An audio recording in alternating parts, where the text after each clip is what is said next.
Another cup of Maxwell House coffee, George? Sure. Pour me a cup, Gracie. You know, Maxwell House is always good to the last drop. And that drop's good, too.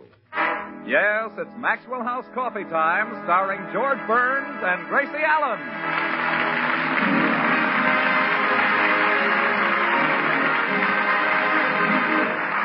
With yours truly, Toby Reed, Gail Gordon, Hans Conried, Frank Nelson, Meredith Wilson and the Maxwell House Orchestra, and Bill Goodwin. For America's Thursday night comedy enjoyment, it's George and Gracie. And for America's everyday coffee-drinking enjoyment, it's Maxwell House. Always good to the last drop.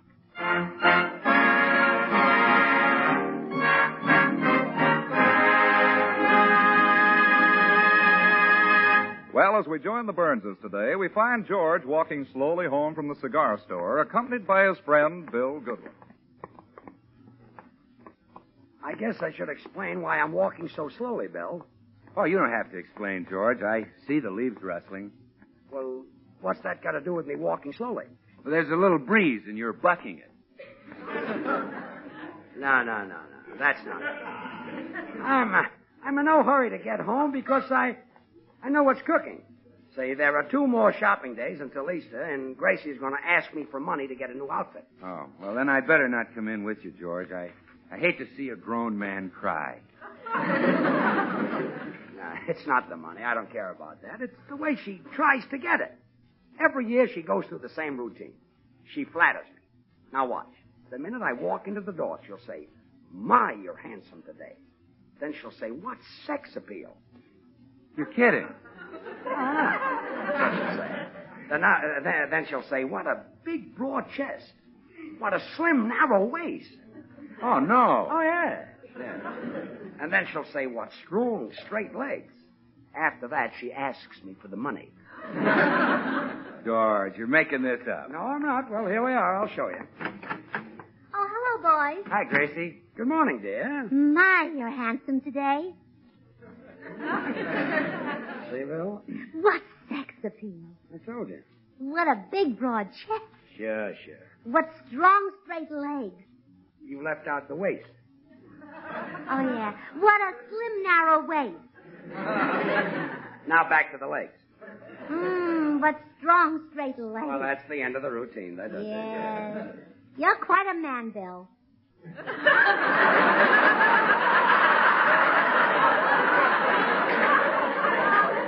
I wish George had a figure like yours. Huh? What's wrong, dear? You look confused. I am confused. I thought you were saying I had sex appeal. Oh, well, you have, dear. Hasn't he, Bill? Sure. Stop laughing. George is loaded with sex appeal. Yeah, he's a dream. Oh, well, he is. Look at him. I'm looking. Okay, break it up. Spread out. Anyway, Gracie, I'm glad you didn't try to flatter me this year into getting an Easter outfit. Easter outfit? Sure. Sunday is Easter. My goodness, I'd forgotten it completely. George, I'll need $100 right away. Nothing doing. No money, huh? No money. Oh. My, you're handsome today. We're back again. What sex appeal? I missed the boat, It huh? sailed without you.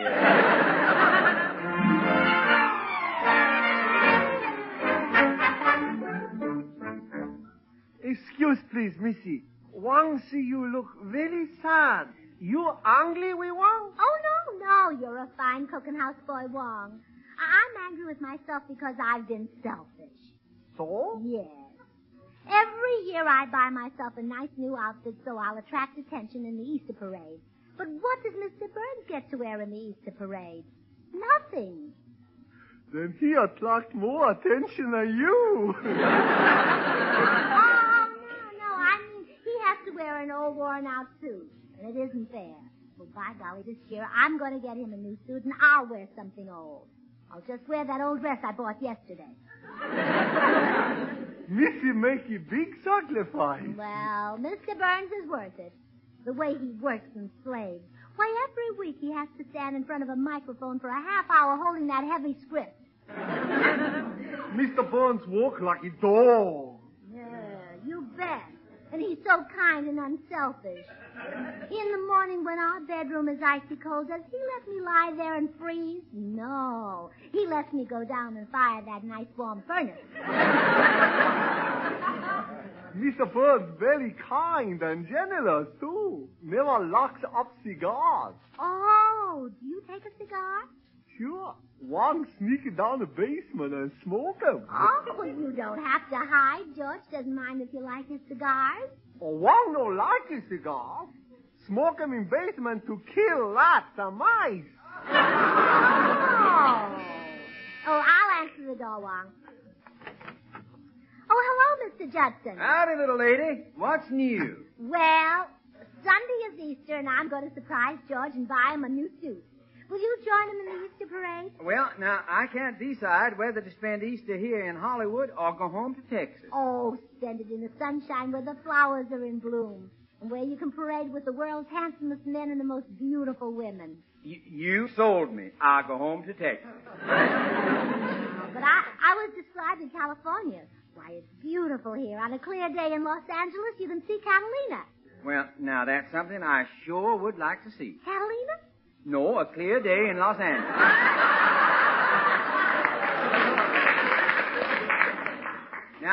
Now, the air in Texas is what you really call clear. I can stand on my back porch and look 700 miles, clean to my back fence. Well, we have some wonderful things, too, Mr. Judson. Now, for example, we have one of the finest police departments in the country. Do tell. All right, I will. One night, some burglars broke into our house, and the dog barked and woke us. Well, it wasn't 2 minutes until the police arrived and gave us a summons for having a barking dog. A summons for having a barking dog? I like that. Oh, hello, Mr. Judson. Oh, howdy, little man. Mr. Judson and I, we're having a little friendly argument, George. He doesn't think much of our state. Well, he just hasn't seen the wonders of California. The orange groves, the wineries, the old mission. Oh, yes, and he should have been at Capistrano the other day when the swallows returned. Yeah, now there's a romantic thing, Mr. Judson. No one knows where those swallows go in the wintertime. Well, they don't go to Texas. How do you know? If they did, they'd never come back to California. Mr. Judson, maybe you're crazy about Texas because that's where you made all your money. All my money? Well, I only got a piddling $32 million. I thought it was $31 million. Yeah, well, now, we had a little hard luck down home. Something happened. Yes, it did. My wife was out in the backyard cracking some ice to put in Grandpa's julep. The ice pick slipped off the cake of ice, stuck into the ground, and up come another darned Orwell. You call that hard luck? Grandpa had to drink his julep warm. Poor old man. Yeah. Well, I got to be running if I'm going to spend Easter in Texas. Goodbye, little lady. I hope that old rabbit lays some nice eggs for you Sunday. Oh, George isn't on the radio till Thursday.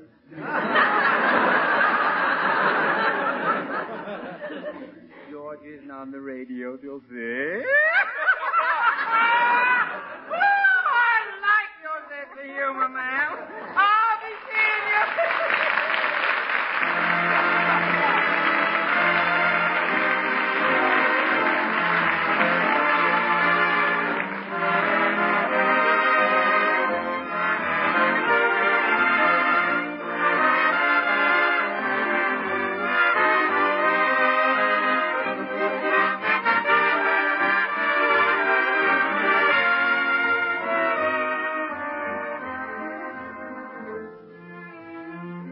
April Showers. Why, Meredith, you're playing George's favorite song. Toby, this happy melody is everybody's favorite. April showers are nice to sing about, but let's hope they don't come a few days early and spoil our Easter parade. Yes, indeed. For all America is looking forward to a pleasant stroll this Sunday, gaily decked out in cheerful spring finery. And across our land, every Fifth Avenue, yes, and every Main Street and Elm Drive will have its own gala Easter parade. For the tradition of bright new Easter bonnets, along with egg-rolling contests and little gifts for the children, are all a happy and friendly part of each year's Easter Sunday American scene.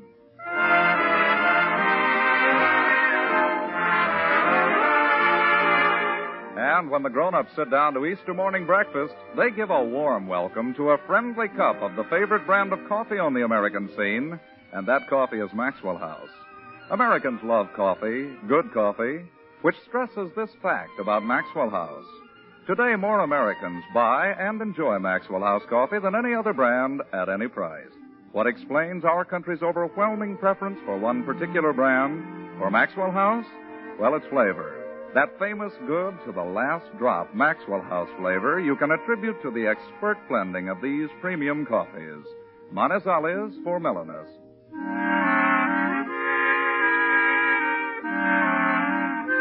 Medellins for richness. Other choice coffees for robust vigor. And Bucaramangas for fine, full body.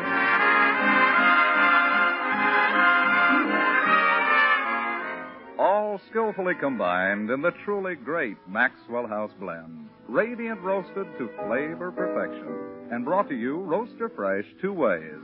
Either in the familiar blue vacuum tin or in the handy new vacuum glass jar. At breakfast tomorrow, you'll drink coffee. Then why not enjoy America's favorite brand? Why not enjoy the best in coffee drinking pleasure for just a fraction of a penny more per cup than the cheapest coffee sold? Tomorrow, ask for Maxwell House. Always good to the last drop.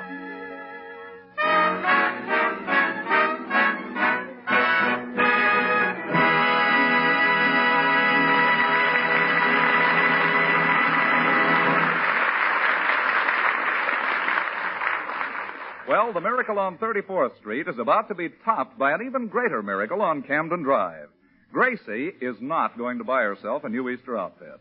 Instead, she's driving downtown right now to buy George a new suit and surprise him. In the car with her is her neighbor, Dr. Miller. Oh, will you help me pick out George's suit, Doctor? Oh, I'm sorry, Gracie. I'll have to jump out at the hospital. I'm psychoanalyzing a patient there in 5 minutes. Oh, anything serious? Oh, no, it's just a fixation. Every time this fellow gets frightened, he starts to hiccup. Oh? So ridiculous. There's no... Gracie, that light ahead of us has turned red. I see it. See, I never take any chances. I always honk when I go through a red light. But, Gracie, that policeman whistled at you. Oh, fresh.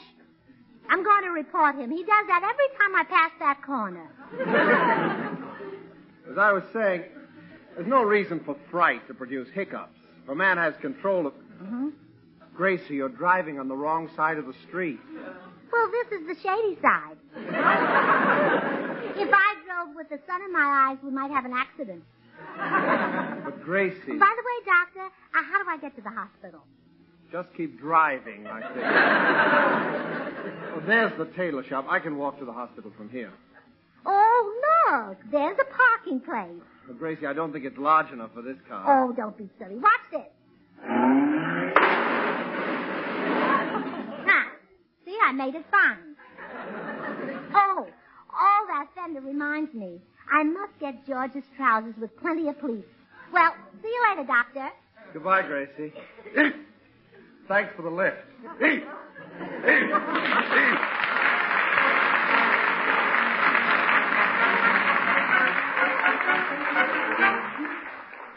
May I help you, madam? Oh, yes, I want to get my husband the very best suit you can make to wear in the Easter parade Sunday.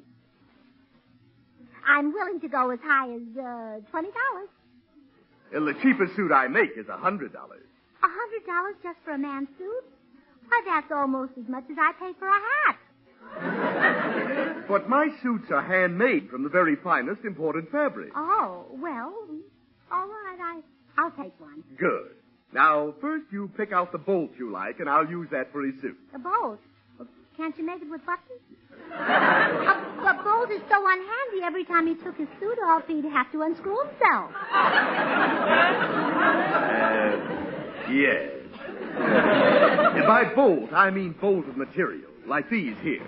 Now, you select the fabric you think would look best on your husband. Oh, this is pretty. What is it? That's herringbone. Oh. Well, it looks nice, but I'll bet on a hot day it smells awful. It's not actually made of herringbones. It's made of wool. Wool comes from sheep. Sheep are animals. You don't have to explain things to me. I've seen sheep. I know they milk them to get the wool.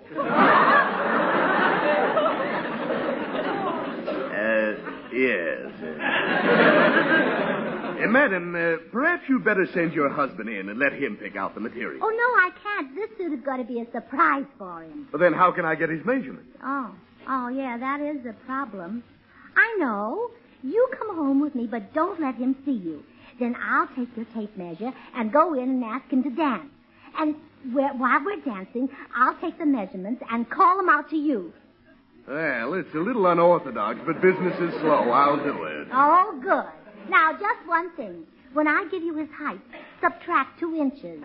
He's taller when he dances. Why? He stands on my feet.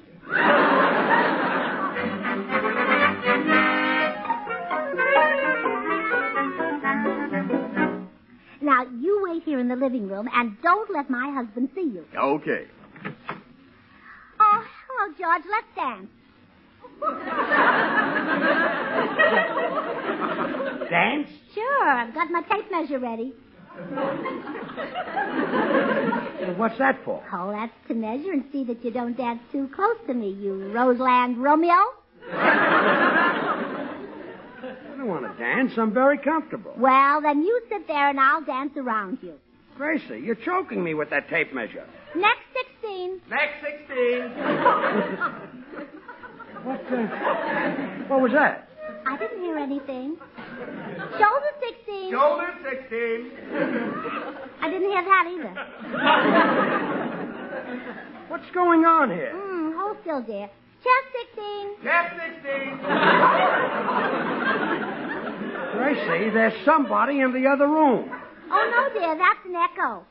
Echo? Mm-hmm. A friend of mine just got back from the Swiss Alps and he brought me an echo for a souvenir. Gracie, who's in the other room? Hips 56. Hips 56. I'm going in there and see who that is. I thought so. A man. Hey, you! Who was that? That? Yeah, that. Who was he? Well, I didn't want to tell you, George, but I guess I'll have to. He's a Vine Street wolf who followed me home. A wolf? But why did you call out my measurements to him? Well, I knew it would frighten him away when he heard what a physique my husband has. After all, you've just got about the most frightening physique in town. Yes, I'll protect you.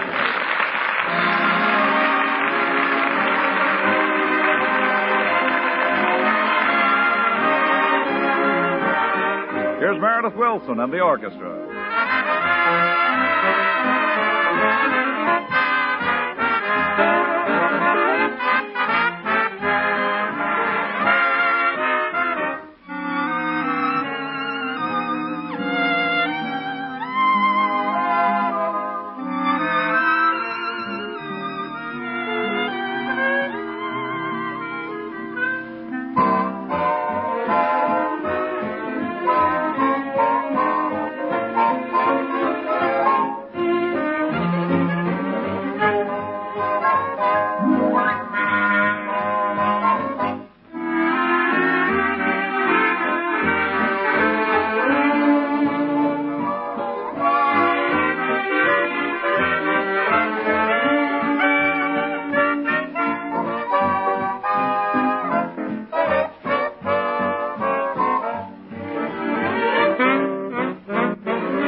Now, look, lady, I've got to get back to my tailor shop. I can't stay around here playing hide-and-go-seek with your husband. But if he finds out you're a tailor, it'll spoil the surprise of his Easter suit.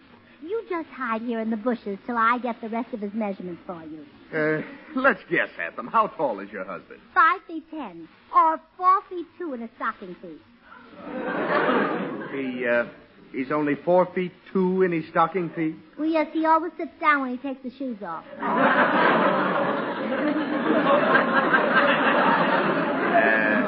Yes. Well, that's close enough for the measurements. When can I get the $100 to pay for the suit? Well, I'll have to... Oh, shh. Here comes a friend of ours, Bill Goodwin. Hide quick. I'll see you later.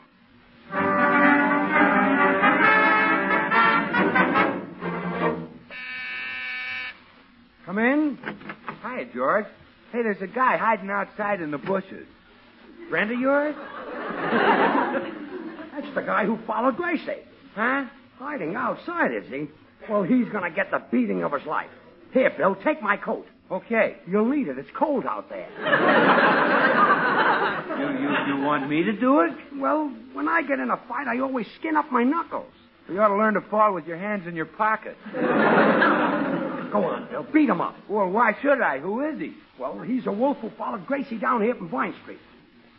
Followed Gracie down Vine Street? Why, I'll break his neck. Boy. I'll tear him limb from Now limb. you're working. He's working my territory.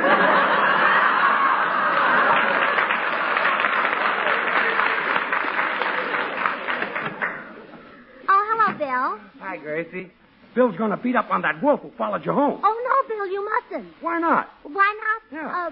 Well, he's very big and tough. Well, I can take him, Gracie. Sure. Bill wrestles 3 nights a week. Yeah, but this is a man.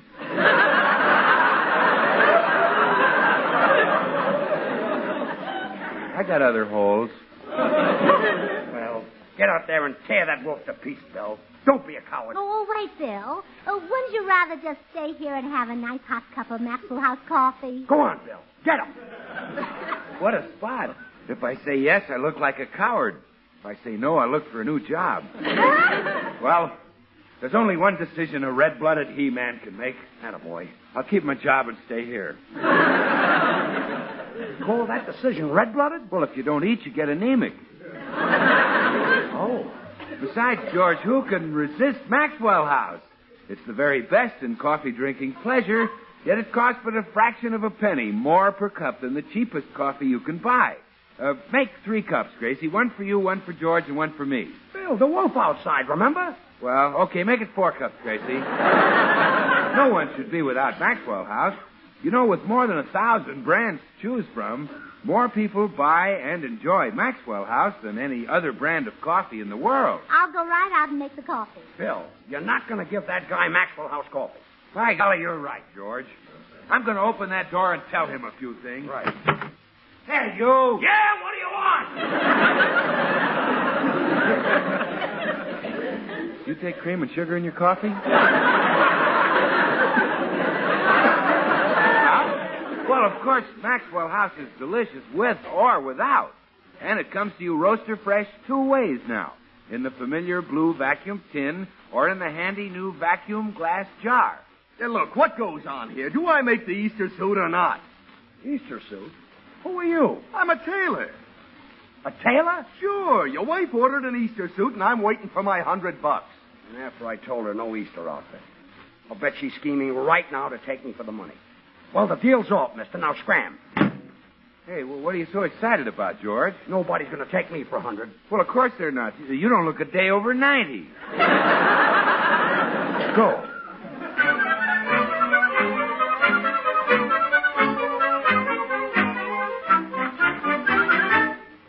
Oh, I hated to bother you, Meredith, but as I told you on the phone, I've absolutely got to get $100 from George. Did you think of any ideas? Yes, Gracie. I procured a pair of loaded dice from one of the members of my orchestra. Oh, which one? The leader. But you're the leader. Not anymore. I have to let him lead now. He owns all the instruments. Oh, well, I don't want to cheat George out of his money with crooked dice. I'd rather cheat him out of it honestly. Well, why don't you tell him you need a tonsillectomy? Yeah, I'll tell him they're having a sale on them at the May Company. Gracie, a tonsillectomy is an operation. That's just the thing, an operation. But, Meredith, we'll be subtle.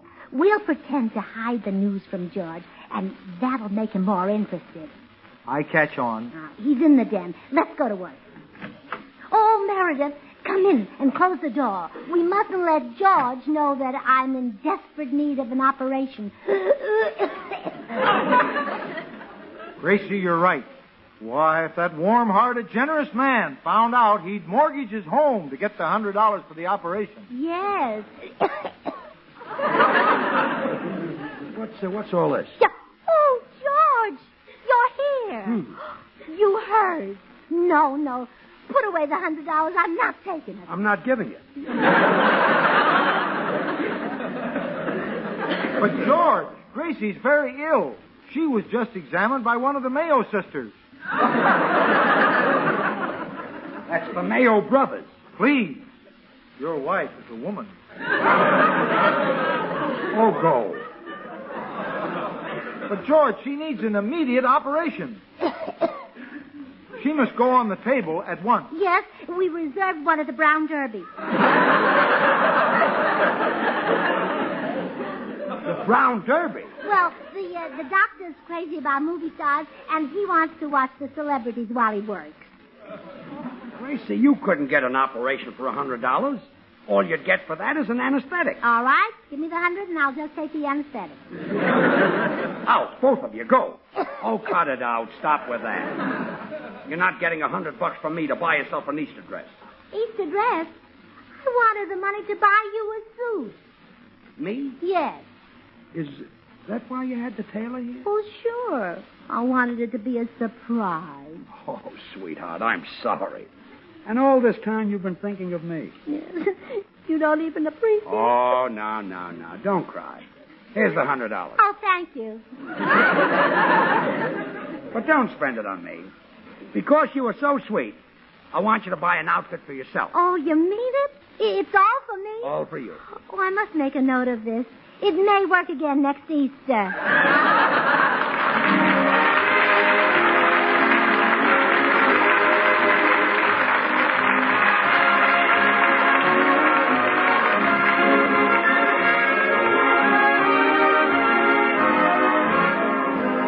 George and Gracie will return in just a moment. Join us again next Thursday when we'll all be back. George Burns, Gracie Allen, Bill Goodwin, Meredith Wilson, and the Maxwell House Orchestra, and yours truly, Toby Reed. And now, here are our stars. Well, thanks for letting me buy the new dress, George. But what have you got to wear in the Easter parade? Well, there's the suit I graduated from high school in, the suit I wore in vaudeville, the suit I got married in. Well, if it's good enough for high school, vaudeville, and marriage, it's good enough for the Easter parade. Take it off and have it cleaned.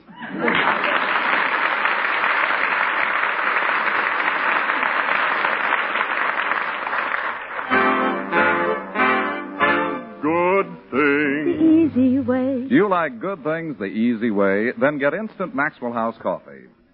So good. So good. True coffee flavor and fragrance, because Instant Maxwell House is not a so-called coffee product. It's all pure Maxwell House coffee in instant form. And so easy. So easy. Instant Maxwell House means great coffee instantly in your cup. No fuss, no muss, no bother. Today, try Instant Maxwell House. Instantly good to the last drop.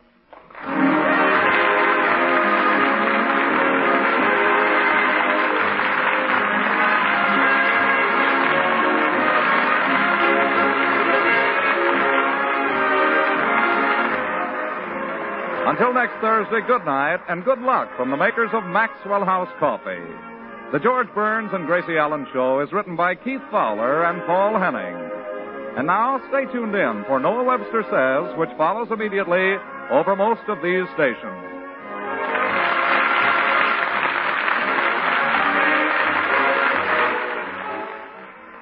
This is NBC, the National Broadcasting Company.